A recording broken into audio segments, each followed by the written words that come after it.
नमस्कार साथियों, मैं श्यामू शुक्ला, प्रदेश महासचिव, भारतीय किसान यूनियन राजनीतिक उत्तर प्रदेश। सबसे पहले तो भारत के संविधान के रचयिता,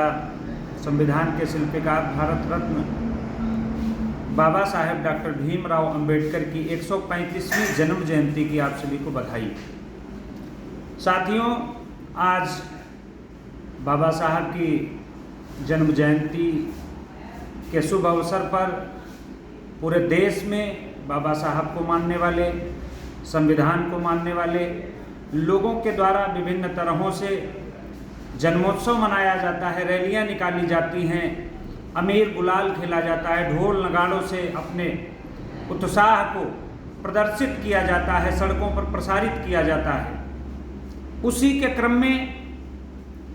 हमारे जनपद लखीमपुर खीरी के तहसील क्षेत्र गोला के विकासखंड वांकेगंज के गांव बाबूपुर में एक बड़ी दुर्भाग्यपूर्ण घटना घटित हुई है। उस घटना से तमाम लोग सोशल मीडिया से जुड़े हुए जो हमारे बंधु हैं वह जान चुके होंगे कि किस तरह की घटना हुई है। आज बाबूपुर गांव में बाबा साहब की प्रतिमा को रखने को लेकर के एक गांव की ही महिला के द्वारा विरोध किया गया। कहा गया कि यह हमारी निजी जमीन है, इस पर आप हमारी बगैर किसी मर्जी या इजाजत के कोई भी प्रतिमा का अनावरण, शिलान्यास नहीं कर सकते। जिसके विरोध में वहां पर बाबा साहब को मानने वाले उनके सच्चे अनुयायी और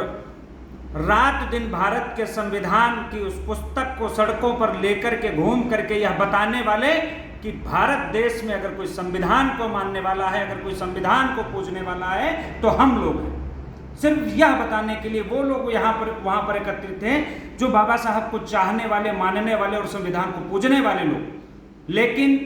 उन लोगों के द्वारा इस तरह की जास्ती जबरदस्ती की गई। पुलिस ने जब उस विवाद को शांत कराने के उद्देश्य से तब तक प्रतिमा हटाने के लिए कहा जब तक वह चीजें राजस्व विभाग के द्वारा तय ना कर दी जाए कि कौन सी जमीन बुद्ध विहार की है और कौन सी जमीन चंदा देवी की है। लेकिन उसके पहले ही वहां पर आक्रोशित भीड़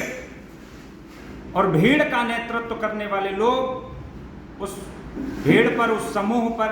अंकुश लगाने में असमर्थ हो गए। आक्रोशित और अति उत्साह के कारण वहां पर उपस्थित समूह ने झड़प करनी शुरू कर दी, विवाद शुरू करना शुरू कर दिया। जिस झड़प में पुलिस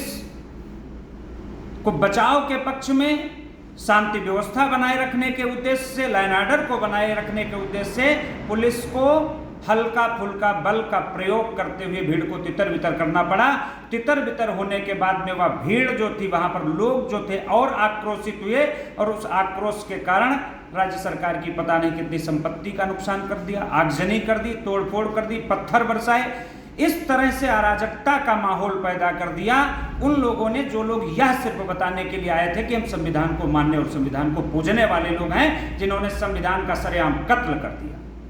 उन लोगों के द्वारा यह कृत्य किया गया जिसमें तमाम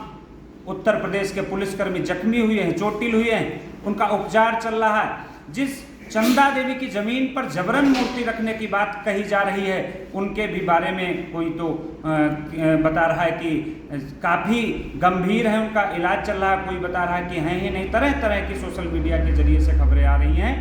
मैं उत्तर प्रदेश की सरकार से और लखीमपुर के प्रशासन से, श्री जिलाधिकारी महोदय और पुलिस अधीक्षक महोदया, आप सबसे अनुरोध करना चाहता हूं कि इस तरह का कृत्य और दुस्साहस जिन लोगों के द्वारा किया गया है, समूह को एकत्रित करके उस पर अंकुश न लगा करके बल्कि उसको निरंकुश करके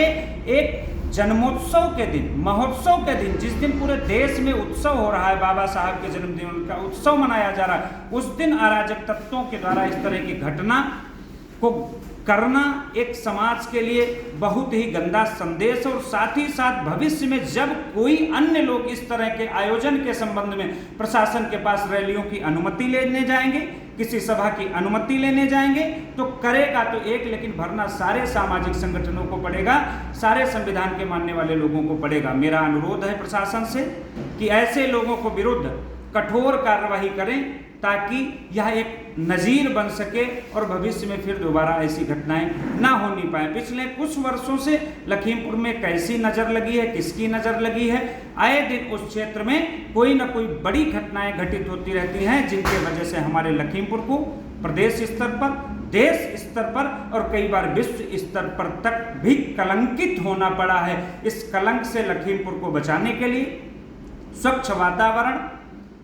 शुद्ध कानून व्यवस्था को धरातल पर लागू करने के उद्देश्य से आज के इस कृत्य के दोषियों के वीडियो के आधार पर जांच करके,